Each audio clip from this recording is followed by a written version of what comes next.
আলু পোস্ত রেসিপির জন্য লাগবে আলু আর ঝিঙে। আমি আলু আর ঝিঙেটাকে কেটে জল দিয়ে ভিজিয়ে রেখেছিলাম, এখন ভালো করে ধুয়ে নেব।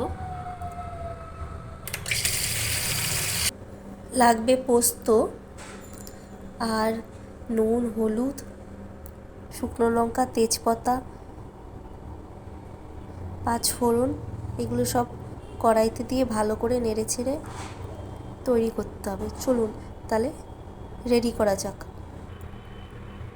কড়াইতে তেল গরম বসিয়েছি, এর মধ্যে তেজপাতা, শুকনো লঙ্কা আর পাঁচফোড়নটা দিয়ে দেব।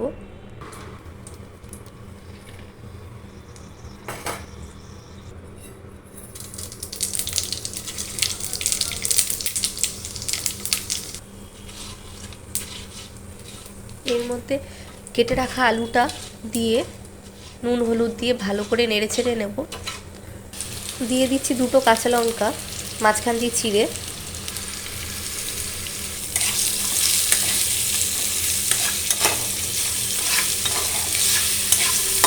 ভালো করে নেড়ে ছেড়ে নেব।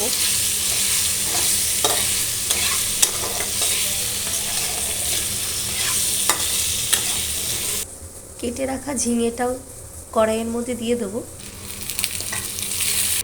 পোস্তটা দিয়ে দেব।